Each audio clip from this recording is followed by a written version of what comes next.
Okay, so unit 07.02.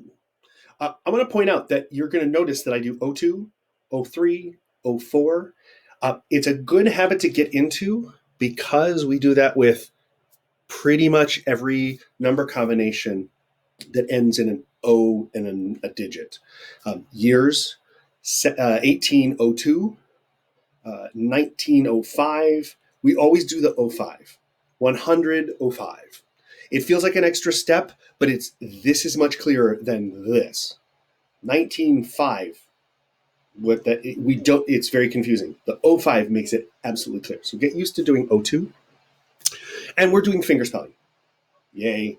This one is generally tends to be the people's least favorite of the finger spelling ones, especially because John Mauser is a nice guy, good heart, but these videos are pretty creepy. His smile is completely fake, and you're like, serial killer. Anyway, so oops. All right. Now I included a bunch of GIFs in here. So again, I'll put the video of this embedded in of this lecture into this slide so that you can go back and refer to it. The big thing is correct hand position and movements. And the videos in this are really good. Again, there's a bunch of GIF or GIF files in this one. So if it gums up the works, we may eliminate them. But hopefully I can replace them with videos, but it's a long time to cut them out. So here's all the vocab we're going to do. Plastic, nylon, silk. Really, you just finger spell. Although the one thing I will say about these is we use them a lot. So they tend to be what we call lexicalized. They're a little bit faster than if you were introducing yourself to someone. Like if I'm introducing myself, I'm going to sign very clearly. I'm not going to go, unless someone's asking me, oh, are you the teacher, Larry? I'll be, oh, Larry, yeah. That's the only time I'll go fast, is if I'm confirming. If I'm introducing myself for the first time, if you're introducing a concept for the first time, you want to finger spell very clearly so the other person gets it. And you're watching them as they sort of nod with each letter, right? Great. These were a little bit faster. Plastic. Oh, too fast, right? Okay, P up to P-L-A-S-T-I-C. The key I'm going to say for finger spelling, a couple of steps, a couple of keys. Let me break it down even further than I was going to. You need to get away from finger spelling letter by letter. In this course, you need to quickly get to the point where you're doing syllables. Pull, even if it's just pairs. Plastic. Plas, right? So just figure out the movement between practical, right? PL, pull, find the shortest distance, find the most efficient way to get from one letter to the next.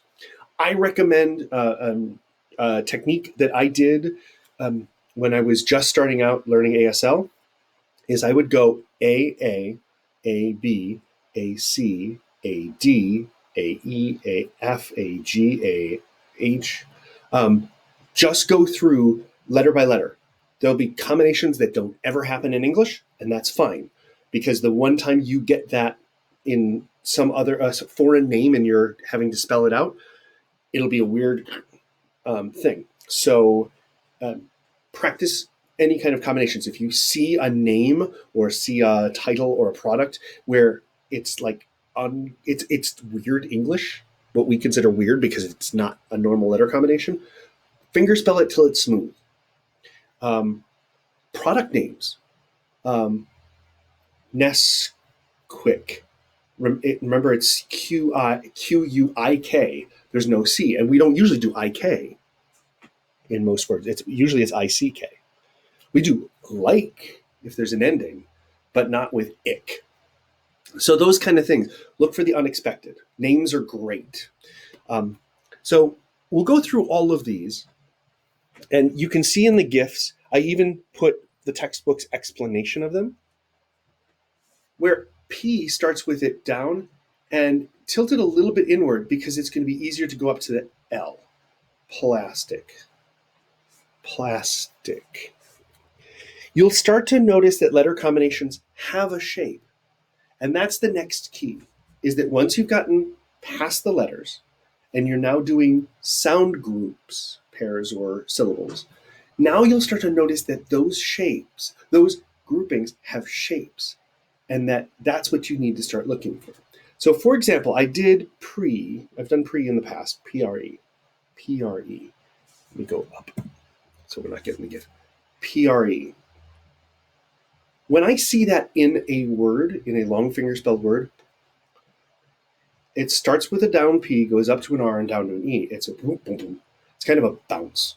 When I see that shape, my brain thinks pre. It doesn't go, oh, what was that? Right? So I'm starting to branch out and seeing more combinations. So that's what you want to do. Same as when we learned to read. We learned letters, individual sounds, and then we learned short words. And then we take those, and now you see cat, and you don't think CAT, you think cat. Most of the time, you're seeing many words at a time. Speed readers can see an entire paragraph or an entire page, right? So it's a natural skill we do. You're just now doing it with finger spelling, and it takes a lot of time, at least 15 minutes a day on just finger spelling. So put it in. If you don't do it, if you have to ask someone to keep repeating what they fingerspell, they're gonna end the conversation really quickly because it gets really frustrating. So it's not a matter of being a good speller or a bad speller. So there's notes for each of these. They're really clear. Just work on each of the different ones. But I know that showing these GIF files,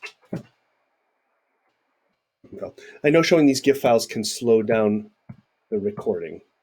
So there are items, there are metals. And again, he's kind of creepy looking, but he's a nice guy. So just go through. This is all it is practicing this finger spelling. Make sure it should be right in front of the shoulder of whatever hand you use, right? And don't bounce. If you're doing, that's bad. Watch your video. Make sure you're not doing that. If you have to think in between, practice it till it's smooth. So GOLD. Go LD. LD. Gold. You shouldn't be thinking GOLD. Get to the point where you can go gold. Silver. SIL. Groupings of 3 tend to be the most easy to fingerspell, to group together. So again, work through this list and practice those, and this will help with all of your fingerspelling. So there's a word list that he's going to sign, and just to practice, I'm not going to play it because, again, it slows down the video and it doesn't like to process that much video. They're going to the three of the different signers are going to go through and do a sentence with a fingerspelled word in it, and they'll give context clues where in the sentence. So they'll describe whatever. My mom gave me this, a nice blue suit, and fingerspell suit. So all you have to do is go through and write down the number next to the one that's there. So if you want to write it in the book, whatever you want to do, this is a good one just to watch each sentence. And they're all together in one. I didn't break up the sentences because they're pretty quick. And that's it. So that is 7.2. It just focused on fingerspelling of materials and clothing and stuff that you might need to use in describing a person. So that's 7.2.